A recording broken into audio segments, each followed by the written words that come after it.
Unforgettable stories out of Western Jamaica from the scrapbooks of Adrian Freighter. With a long history of churning out vicious, cold-blooded killers, St. James is not a place where one would expect a man armed with an illegal firearm and harboring evil intentions to lower his weapon and heed the advice of a pastor, especially one who is a total stranger to him. It therefore makes an incident that occurred in the Western Parish in the early 2000s a story worth repeating over and over again. The story revolves around an incident in which a desperate gunman confronted Pastor Glen O Samuels, who leads the flock at the West Jamaica Conference of Seventh-day Adventist Church in Montego Bay, with the intention of robbing him, but decided to listen to the wise words of the pastor, a decision which changed his life and made him the man of substance he later became. While I have not been able to locate the scrapbook entry with the story I wrote, which was generated from a Gleaner Editors Forum in which Pastor Samuels was a participant, I have retold this story so many times that I believe I am able to repeat it with at least 95% accuracy from just memory. The story speaks to an encounter in which Pastor Samuels was held up by a gunman who had evil intentions, but he somehow managed to talk him out of his plans and then help him to transform his life, making him the man of substance he subsequently became. In the months that followed the incident, Pastor Samuels was able to stand back and watch with joy as the man who had come to rob him and possibly take his life became a changed man with a new lease on life. In this edition of Lest You Forget, we will be revisiting that mind-blowing story, as it is my hope that it might inspire someone who might be thinking that his or her situation is completely hopeless to rethink his or her situation before seeking to heap misery on others. As I stated above, I am telling this story of how I remember Pastor Samuels giving his account of the incident. It was shortly after sundown that evening, possibly about 7:30 p.m. Pastor Samuels was about to enter his car, which was parked in his yard at his Westgate Hill home. Without warning, he felt a cold metallic object at the back of his neck and then heard a voice saying, "Don't move or you will die." Initially, Pastor Samuels obeyed the words of the gunman, but sensing the nervousness of the man, he began talking to him, telling him, "I don't want to die, but I'm not afraid of dying. But how would it benefit you if you kill me?"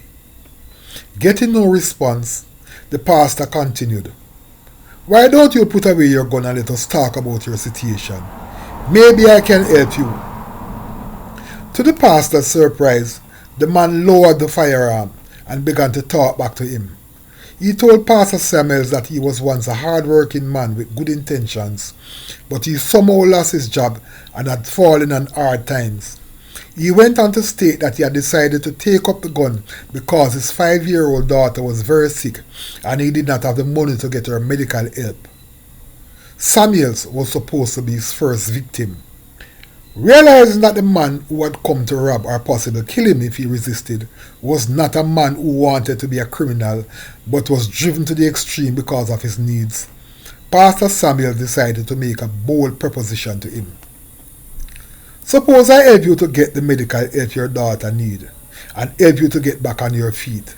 Would you change your mind about becoming a gunman?" the pastor asked. The man, who had now calmed down, answered the pastor without hesitation. "Sure, I would do it. I don't want to be a gunman, but I could not just stand by and watch my daughter suffering. I had to do something." Pastor Samuelson made him a promise. "If you are prepared to keep your words, I will make sure that you and your daughter will never go to bed hungry ever again." The man looked the pastor squarely in his face and told him, "If you do that for me, I will come back and destroy this gun in your presence." Pastor Samuels exchanged information with the man, gave him some money to address his immediate needs, and then told him he would keep in touch with him. The man left, still looking sad, but relieved that he did not have to commit a crime, while banking on the hope that the pastor would keep his word to him. Over the following months, Pastor Samuels assisted the man to get medical help for his daughter, and finally, he was able to assist the man who was a skilled tradesman to secure a job. Soon, the man was able to manage on his own, requesting less help of the pastor as he gradually grew into independence. One evening, at just about the same time that Pastor Samuels had his first encounter with the young man, he arrived home to find the man standing in his yard. He had a bag over his shoulder. The pastor was surprised to see him. The man had not told him that he was coming to see him, so he was not sure why he was there. "What is wrong now?" Pastor Samuel asked. "Pastor, you made a promise to me and you kept your word, so it is now my time to keep my word," the young man replied. The young man then lowered the bag from his shoulder. He pulled out a firearm and placed it on the ground. He then pulled a hammer out of his bag and smashed the gun to pieces, completely destroying it.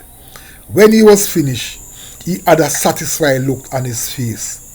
He had kept his promise.